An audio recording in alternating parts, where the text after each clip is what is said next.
Hi friends అందరికీ కూడా గురు పౌర్ణమి శుభాకాంక్షలు. అందరూ కూడా ఈరోజు సాయిబాబా టెంపుల్కి వెళ్ళారా? దత్తాత్రేయ స్వామి టెంపుల్కి వెళ్ళారా? మీరు వెళ్ళి ఆ గురువుని బాగా మీరు మనసులో మీ కోరికలన్నీ చెప్పుకొని బాగా మీకు ఏమన్నా ప్రాబ్లమ్స్లో ఉన్నా, ఏమైనా కష్టంలో ఉన్నా కూడా, మనకేమైనా హెల్త్ ప్రాబ్లమ్స్ కానీ, సంథింగ్ జాబ్ రాకుండా ఉండడం కానీ, ఇవన్నీ ఏమైనా ఇవంతా మనకు జరగాలని ఉంటే లైఫ్లో ఈరోజు గురు పౌర్ణమి రోజున దత్తాత్రేయ స్వామి గుడికి కానీ, షిరిడి సాయిబాబా టెంపుల్కి కానీ వెళ్ళేసి మనం ఈరోజు మనకు ఉండేటువంటి ప్రాబ్లమ్స్ అన్నీ కూడా మనము గురువుతో మనం చెప్పామంటే మనకు తప్పకుండా మన కోరికలు అనేవి నెరవేరుతాయండి. అదేవిధంగానే మేడి చెట్టు ఉంటుంది కదా, మీ ఈరోజు మేడి చెట్టుకు వెళ్ళి ఎవరైతే 9 ప్రదక్షిణలు చేసి గట్టిగా మన కోరికలన్నీ, మనసులో ఉండే కోరికలన్నీ మనము చెప్పుకున్నట్లయితే మేడి చెట్టులో మనకి అందరు దేవతలు మనకు మేడి చెట్టులో ఉంటారండి. అందుకోసం ఈ గురు పౌర్ణమి రోజున మనం మేడి చెట్టుకు వెళ్ళి పసుపు, కుంకుమ, పువ్వులు అలా తాంబూలని సమర్పించి మనకు ఉండేటువంటి ప్రాబ్లమ్స్తో మనము ఈ విధంగా వెళ్ళి దర్శనం చేసుకుంటే మన కోరికలన్నీ తీరుతాయన్నమాట.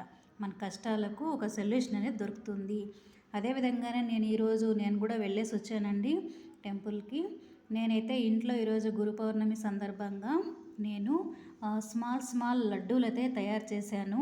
ఈ లడ్డూలు ఎలా తయారు చేశాను అనేది నేను మీకు వీడియో ద్వారా చూపించాలనేసి నేను చూపిస్తున్నానండి. ఇవి మనకు చాలా హెల్త్కి చాలా మంచిదండి ఇలా చేసుకోవడం వల్ల. చూడండి, వీటికి ఏం ఉపయోగించానంటే కలర్ చూడండి ఎలా ఉన్నాయి కదా. ఇది రాగి పౌడర్ తెలుసు కదండి.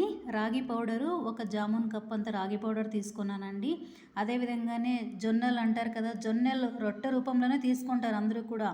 నేనైతే ఈ విధంగా జొన్న పిండి 1 కప్పు, రాగి పిండి 1 కప్పు, ఇవన్నీ కూడా ఒక బాండ్లీలో వేసి సిమ్లో పెట్టి బాగా వేడి చేశాను అనమాట. ఈ పౌడర్ని బాగా వేడి చేసిన తర్వాత పక్కన పెట్టేసిన తర్వాత వేరుశనగ విత్తనాలు ఉంటాయి కదండి, గ్రౌండ్ నట్, దాన్ని కూడా తీసుకొని మనము వేడి చేసి వాటిని కూడా మిక్సీ పట్టుకొని సైడ్కి తీసుకుంటాం అన్నమాట. అదేవిధంగానే వీటి కోసం నేను చక్కెర అయితే ఉపయోగించలేదండి, బెల్లం తీసుకున్నాను. బెల్లాన్ని మనం 1 కప్పు నేను రాగి పౌడరు 1 కప్పు, ఇది జొన్న పౌడరు 1 కప్పు తీసుకున్నా కదా.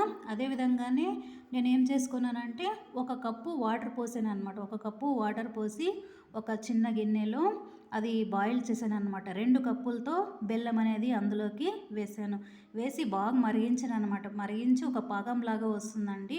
అప్పుడు స్టవ్ కట్టేసి మనం ఏం చేసామంటే ఇప్పుడు ఈ రాగి పౌడరు ప్లస్ జొన్న పౌడర్ 2 మిక్స్ చేసి వేయించి పక్కన పెట్టాం కదా. మిక్స్ చేసి మళ్ళీ అదేవిధంగానే ఎలైచి ఉంటుంది కదండి, దాన్ని కూడా మనము ఈ పల్లీలు ఉంటాయి కదా, వేరుశనగ విత్తనాలు మిక్సీ పడతాం కదా, మిక్సీ పట్టినప్పుడు ఆ ఎలైచి కూడా కొంచెం ఒలిసి అందులో వేయాలన్నమాట. సీడ్స్ విత్తనాలు వేసి ఆ గ్రైండ్ అయిన తర్వాత ఈ 3 పౌడర్లను మనం మిక్స్ చేయాలన్నమాట. మిక్స్ చేసి అదేవిధంగానే నెయ్యి తీసుకోవాలన్నమాట. ఆ నెయ్యి అనేది ఈ మిశ్రమంలో, ఈ పిండిలో అంతా కూడా మనం కలపాలి. కలిపిన తర్వాత మనకు పాకానికి వచ్చింటాం కదా బెల్లము, అది మనము కొద్దిగా పోసుకొని ఇలా మొత్తం అంతా పిండిలో పోసుకొని నిదానంగా కలుపుతూ ఇలా ఉండలు అనేవి మనము తయారు చేసుకోవాలండి.